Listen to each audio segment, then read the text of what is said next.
to 5 risk mitigation tips for deploying Drupal at scale.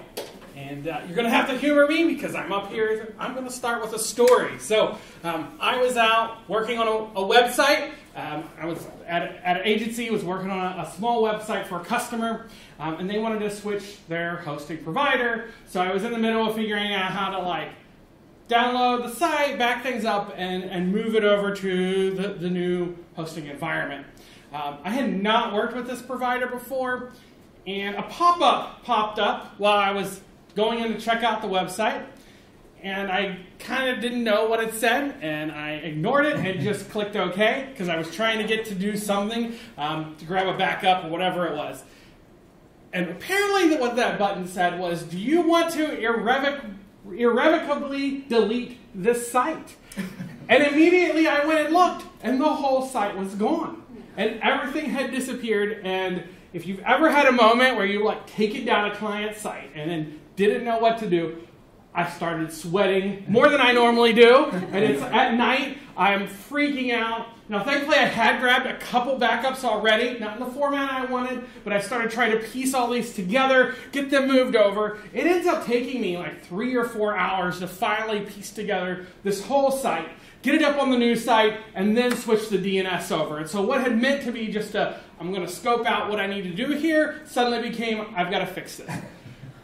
I am terrified. The next morning, I have written up this whole apology email to let them know, I'm sorry I took down your site, here's what's going. I send it over, and I get a response back that says, oh, well, thank you. We didn't notice. We hadn't heard anything. It's all fine. And I was like, I took down your site for 4 hours. Now, working in a different environment, I was working at a university, and we had a system where we would deploy to all of our sites across the university. And we had set up everything, things were about good to go, but our main system admin was gone. And so we had somebody filling in for him, but he should know the ropes, it'll be fine. So we push out the changes, they've been tested, it's all good.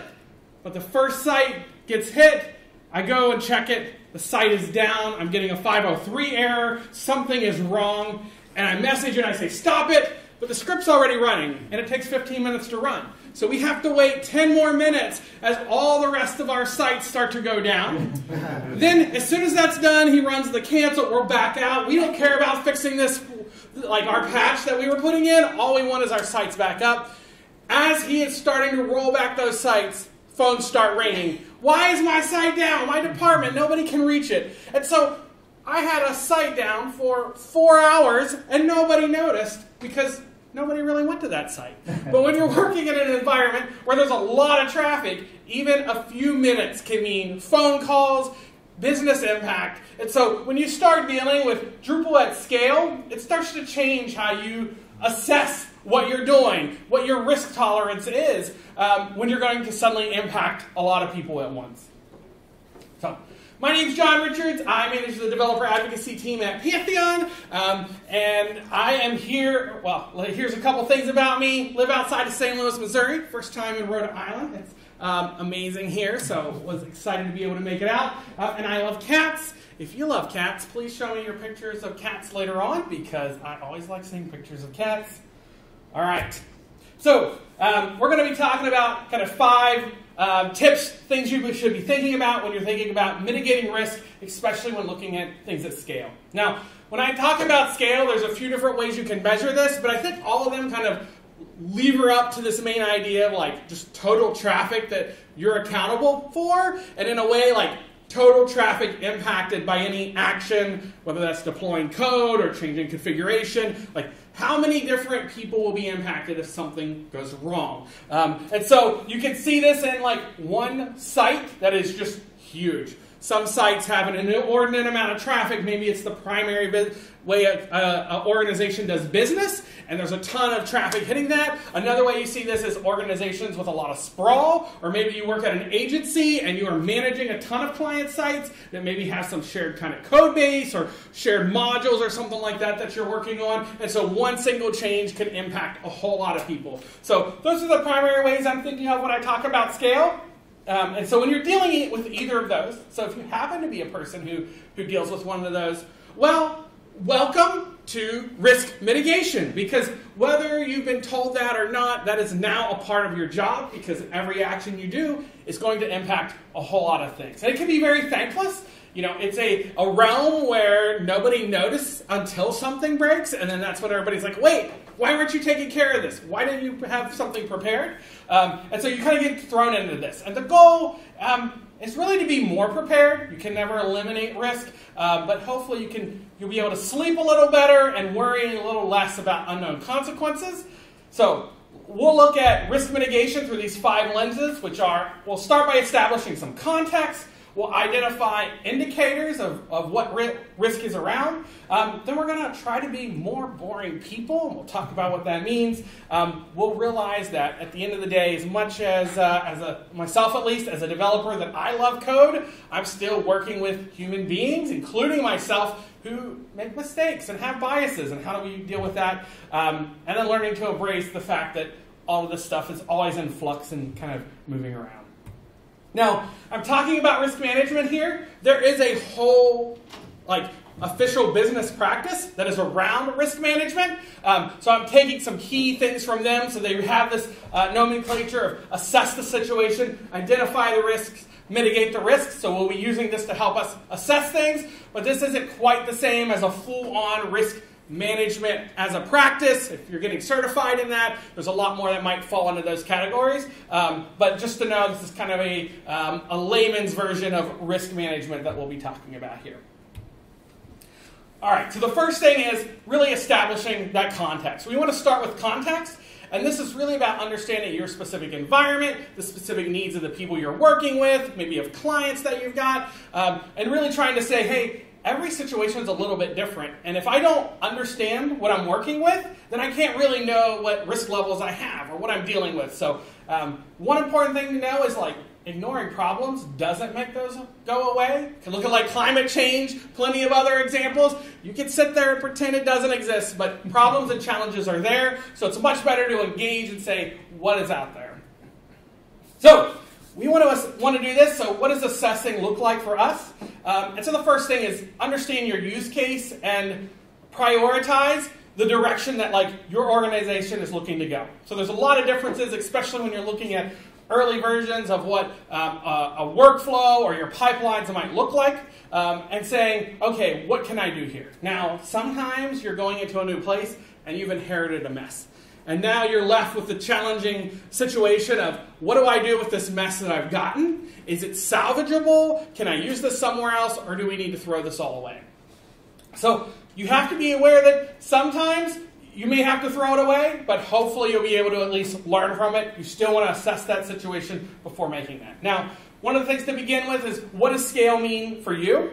And realizing that the total amount of reliance on your site is increasing as that number goes up. So you can start with, whenever I talk to a group, where does your code live? So you're going to want to understand, what kind of repository are we looking with? Hopefully you're working in a Git repository if you're inheriting something, and saying, hey, where is all this code going to live originally? And then you want to think about, well, where is this code going? And what is the process to get there? So do you have to deal with some kind of build process in the middle? Are you looking at, GitHub Actions? Are you going to be looking at pipelines? Maybe we're using a CI/CD server, something along those lines. So understanding what your middle piece there of deploying that code looks like. And then understanding, what does Drupal look like? If you are deploying to lots of different sites, there's so many different ways that you can set up those different sites. One core thing is understanding, does your deployment process, those steps that you have, does that align to your business goals? So you might be a company that uses a start state. And so some people like a start state for their Drupal environments, where you say, hey, every new site that I'm going to spin up has some shared amount of code, and I'll continue to update this start state, but those sites that are based off of it don't need to stay current with new things that get added. Often this can be useful if you're in an agency environment. You say, hey, here's the code that we have. We know we've got a lot of tooling that we want to use on each new site that we're spinning up. We're just going to start off from this common area and improve our common tooling and build off of that. But another option is, hey, we're going to have all of these sites be using the exact same code. And so now you've got to figure out, well, how do we deploy this code? How do they stay in sync as we go along this process? So that's kind of your distribution style, and you can tackle that maybe using Git repositories and merging to bring all of those pieces together. Maybe you're using Composer and you're saying, hey, we're going to have a bunch of different modules, we're going to run our own packages, and we're going to kind of flow those changes down to all of our different sites. So this is where that context comes in. You want to make these choices, but are you making them that align with your model? So if you're like, hey, I'm making choices that are easier for a start state, but then you find out actually you want a distribution model, you may need to retool a whole bunch of stuff. So starting with like why we're doing this, what's our business goals here is really important. Configuration and content management is a huge piece here, and this starts to get into people and processes, asking people like, can we freeze our content and work on things? Or do we need to have whole environments dedicated to be able to build out the content that people want to use before it can be rolled out? If you've worked in like news environments, you might have embargoes that you've got to deal with. So that context here is going to be really important to setting all this up.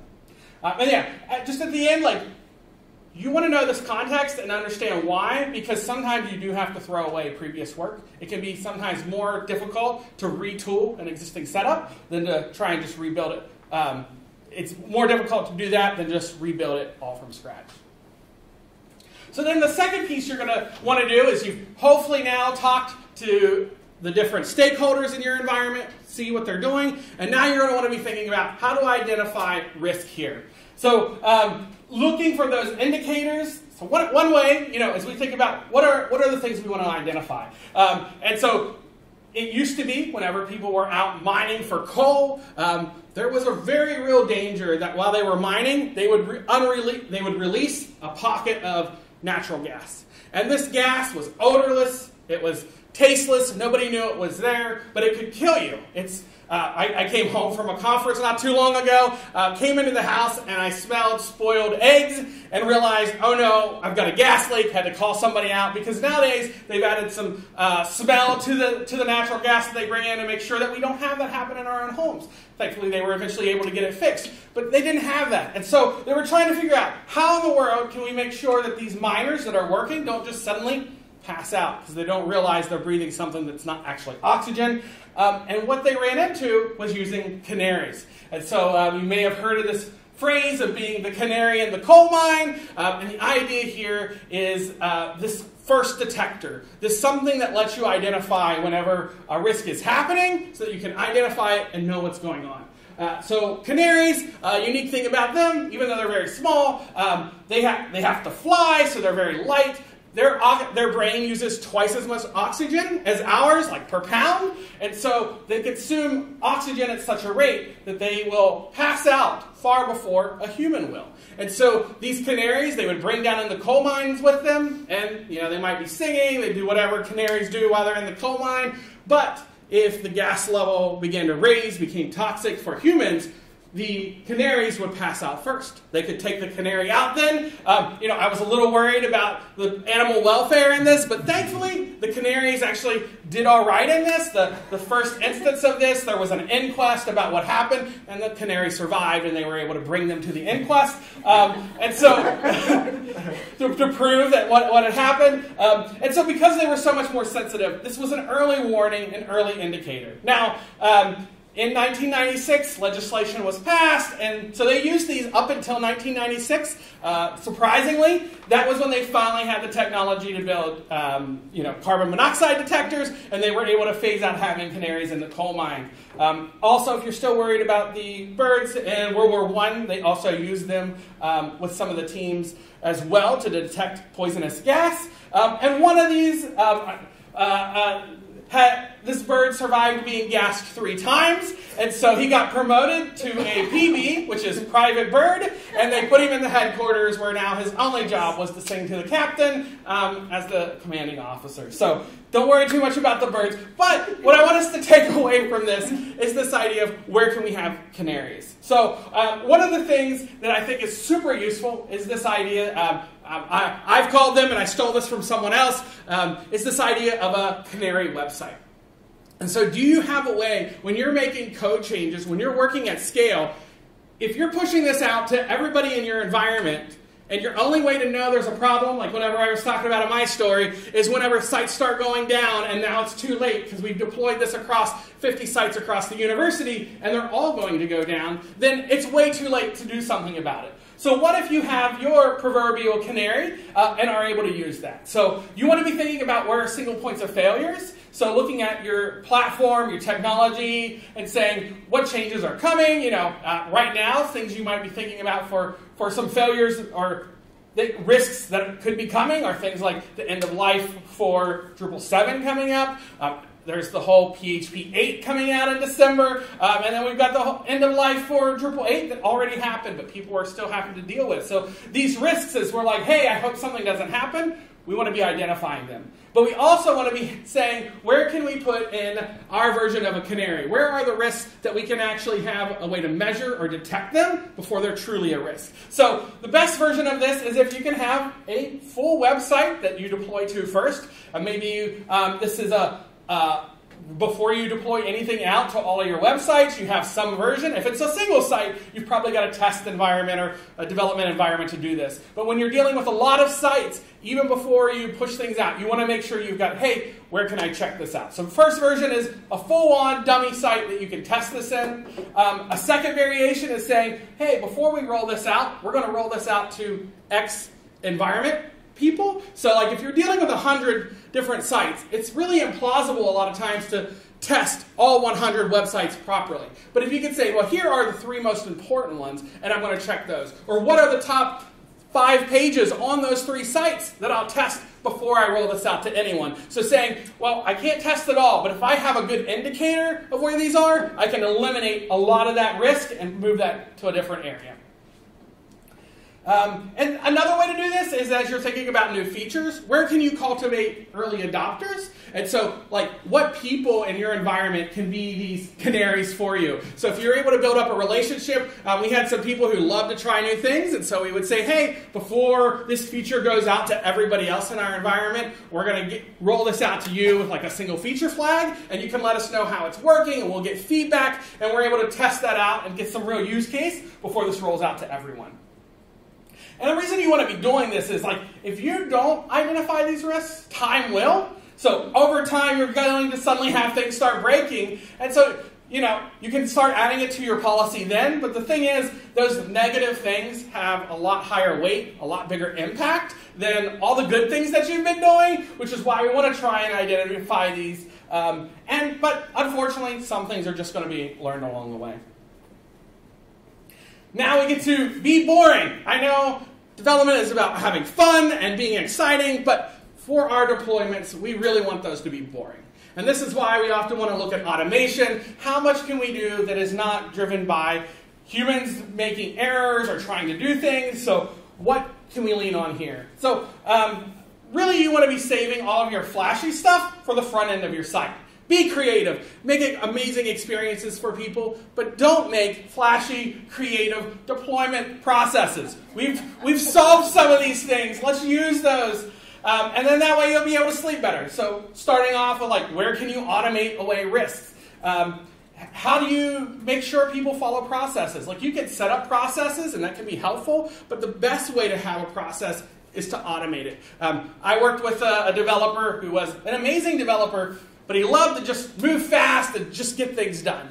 And he wasn't afraid to push up some code that maybe wasn't fully tested. And that kind of worked when he was working on one website and he just tested out. But when he started working in our environment where that got deployed to a whole bunch of websites, we suddenly had to stop and say, hey, we have to have a discussion here. When you broke this, did you realize it actually broke things across 30 different sites across campus? In the end, let's change how we work inside of Git. What if only after a review, a pull request can be merged into our main branch? And so by automating and having an actual structure in place, instead of just relying on humans to always follow it, because part of the problem is, and I've done this, I think I'll follow the process. But the moment things are really quick and I'm like, oh no, there's a slight error, I'm going to skip it and I'm going to quick deploy this patch out. But then I messed something up, and now I've made a small problem even bigger. So having these locked in helps make sure we don't have to worry about that. Also, make sure you've got a backup plan and test that here. the worst thing is saying, hey, we've got backups, and then you never use them. I recently switched providers for my basically like AAA coverage, and I didn't test it. And then the other week I was out and my engine died, and I suddenly realized I didn't know who I was supposed to call. I had bought this policy, I was covered, but I couldn't use it. So I had to spend 30 minutes before I could even put in my request to have somebody come help me out. So test those things out ahead of time, make sure that they're working. And be thinking about what your backup plan is for things like staffing and if you need to roll back your code all of a sudden if something happens. So being prepared for those things. And then, let's see here. You've tested them regularly. You also want to automate as much of these for those different environments we talked about. So if you're working on, hey, I've got a start state. Well, can I make sure that every time I start a new site, I don't have to worry and go copy that? It's boring because it just gets rolled out and is my default starting point for every site. Or if you're using a distribution method, how can you build in a process so that whenever you change it in one site, it automatically will, maybe you build in some visual regression into your process. But you're relying less on people checking all these things, more on those robots that are going to be consistent and deploy this every time. All right, then the other thing you need to think about. So those three things kind of cover that core piece of we're going to assess the situation, that's getting your context. We're going to identify core risks, and then we're going to look at making it boring is your risk mitigation. How can we build things in here to do that? So these next two are talking a little bit more about things that we can't always account for, and one of those is human factors. We can think that we've got a plan, and we know what's going to happen, but humans are part of this process. And while we can automate a lot of things, we can't fully automate humans yet. I was out with some friends, and we decided to take a trip out to the Ozarks. We're going to go camping. We're going to do a kayak trip. It was going to be great. We're headed out there. Now, this was back in college, and it was before really great cell phone service. And so we were out there. We didn't have any kind of navigation. So we're driving. It's starting to get later than we thought. And we see this old, rundown hotel or motel on the side of the road. So we stop in. Now, this is for illustration. I don't have a picture of the actual one. It did look a lot like this. It was very run down. There was like a lone single light bulb dangling outside. Some of the letters missing on vacancy. And there was this weird, like, empty shack in the front of the motel. I didn't know what it was for. So we go in. We get a room at least. And me and my two friends, we go in there. We're going to spend the night. We'll be out the next day. But I was really hungry. And I love food. It is my weakness. And I was like, what are we going to do to get some food? So we didn't have any GPS to pull up or something to look around and say, where will we get food? But then I look out our little window there, and I see this guy drinking a beer outside, like one room down. I said, I'm going to go talk to this guy, see what he knows. And my friends are like, don't. It's a stranger. We shouldn't trust them. Let's just sleep. But I'm like, we're all hungry, and I'm extra hungry. I'm going to go talk to this guy. So I go outside, and I say, hey, where can I get some food? He says, there's nothing open for about 60 miles around here. You're out of luck. But you are in luck because I run a restaurant and I can fix you some food. And then he points to that weird empty building in the middle of the lot. He's like, that's my restaurant. It was a tough moment. I was like, do I trust this guy? What do I do? But I was really hungry, so of course I said, let's go. So we walk over. My friends never come. I did see them peeking out the window. And I walk into this building with him. It was a real restaurant, but it was not very clean. We make it to the back room. He yanks out a knife. I got worried, but then he yanked out the sausage, and I said, yes, we're friends. And then he cooked up this amazing breakfast for me and for my friends who never met him. But I'm in there for like an hour. He calls up his friend to come over and chat. We're talking. All my friends see is some car pull up, and another guy comes inside this building, and they don't do anything to help me. Anyway, I come out with 3 giant plates of food, and it's a success story. Now, why did I tell this story here? The reason is that I want to share that humans are not necessarily great assessors of risk when it's about something that matters to them. And so we had a couple things here. My friends incorrectly judged this guy as a serial killer whenever I walked off with him and he called his friend over. And so I'm like, what is my level of assessing my friends who didn't do anything to help me in this case and hid in the room? But I also am like, this was a great story. I got food. I should trust everyone. But just because something works for you once doesn't mean you should do it. If you go and deploy code straight into production and nothing breaks, you can say, hey, this is a fine working model. It'll always work. But it doesn't always work. And so when you're working at scale, there's a lot of people who get blinded by what they want, including yourself. But you'll also get this from the people you're working with. And I would have people come and say, I know we have a university solution for how we do events. But I found this really great module. Let's go use our own. Like, I see somebody else doing it this way. Just for us, can we do this on the side? And when we realize, like, no, we are doing events for everyone across the university, and you're going to be adding in this whole extra level of maintenance and testing, we had to say no. And it became a discussion because they were blinded by what they want. On a single site, it's fine. They had really valid reasons, but we were having to be able to say no because it's going to impact a lot more than just you. So understanding that sometimes you've got to be the bad person and say no, explain why, but understanding that like people come in with requests, but they don't always know for sure why that is. And to go along with that, be thinking about when you're working with humans about change management. You can switch your GitHub workflow and GitHub doesn't care, but people really care when you change how they work and what they do. They're going to want to let them know, hey, can we communicate with you? Can we let you know that coming up in a few weeks, your entire UI that you're working on to write your articles is going to change, something along those lines. Start to have some kind of communication with the people you're working with. Because it's absolutely essential. Like, that's what relationships are built off of, is this communication. So how can you do this? Build some relationships with those people. Is there a way? And it's not always feasible, but wherever possible, try to build some relationships with the people you're working with, to be able to set up some level of expectation so they know what's coming down the road as these changes are happening. And I want you to also know that as you're thinking about managing things at scale, you have to learn to embrace transition. Perfection can't be your goal because the only way to get to like this idea of zero risk is to do nothing at all. At the end of the day, that's the only way to truly be safe. There's going to be things you didn't account for. Unexpected stuff's going to happen. Zero-day exploits, a hardware failure, or something like that's going to happen. You're never going to be inside this perfect state. So how do we live inside of that? Well, one of those is not to be paralyzed as we think about, oh, there's just so much risk out there. How do I handle that? And instead say, well, how do I mitigate this as much as is feasibly possible, and then live with what I can't control? There's always new tech coming, new versions. Looking at D10, we've got decoupled on the horizon. There's policies, there's staffing changes, there's new vulnerabilities. Just learn to live with that. We can't stop it, but we can get ahead of it. So thinking about, well, what is my plan for this? And then just preparing, but not letting that stop us from trying new things.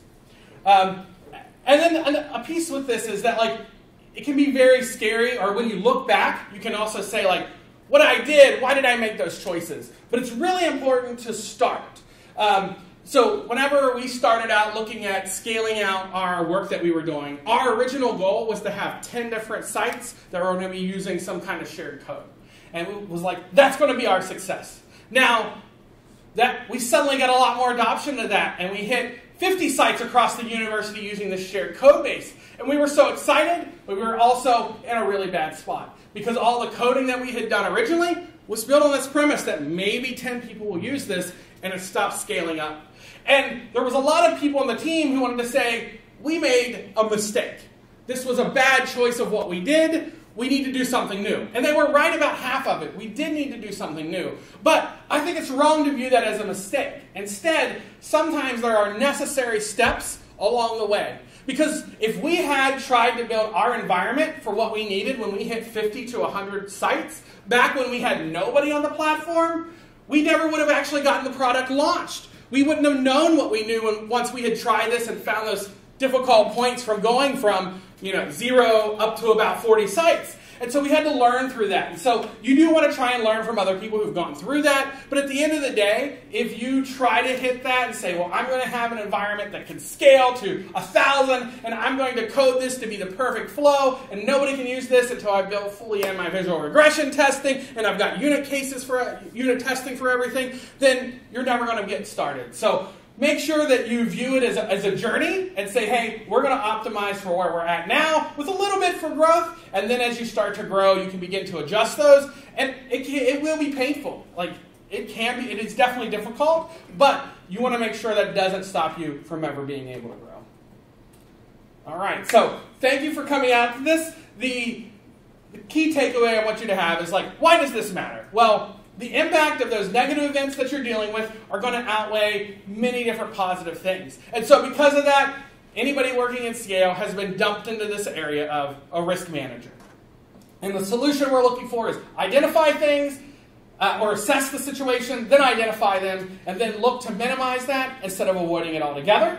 And so we looked at how do you establish that context at the beginning. What does assessing the situation look like? You're looking at what critical decisions are out there, are going to have the longest term impact. And then you're just trying to understand the whole landscape so that you can learn how to mitigate the different choices that are made. And then you're going to identify those different risks that you've run into and start thinking about, like, where are my canaries at? Where are the places I could put something out there to warn me ahead of time that a problem is going to arise? Maybe that's a way to test the site first. Maybe that's monitoring a certain tech area that I know that's going to come in and impact us. And then once you've done that, you're now going to move into that mitigation step. And that's usually going to look at, like, being boring and using automation. The more you can say, hey, instead of people processes, we're going to mitigate this and have everything automated, the better you'll be. We're watching out for that human factor. We know that people are very biased. And so how do we make sure we care about them, we communicate with them, but at the same time we remember that we're also biased and that can make us make rough choices. Define your policies ahead of time. Make sure that those are set up so that when you're in that spot, you're not making it based on how you feel in the moment. But, the smart version of you who thought ahead about this made that choice already. And then embrace transition. Just don't get paralyzed by the risk, things like that. Constant change means that it's impossible to get to zero risk. So just embrace it, start doing it, and you'll learn along the way. All right, thank you all so much. Any questions? All right. Up next in 200 is going to be the after party, so swing over there in a little bit. I'll need more John travel stories for 200. Yeah, I want to know more about the breakfast. What was the I'm breakfast never going to sausage? forget that. That's like the key takeaway here is like the breakfast, yeah. Just because this worked one time yeah. doesn't mean that this is always going to work. He scrambled up some delicious eggs. There was sausage involved. He pulled some bacon out as well. Nice. Anything I wanted, he's like, I'll just throw it in there. And I couldn't believe it. It was pretty incredible. But I was like, how in the world did I happen to meet the one restaurant owner? And it's this terrible looking facility. So yeah, don't do as I do, but sometimes it does pay off. All right, thank you all so much. Thank you. Thank you.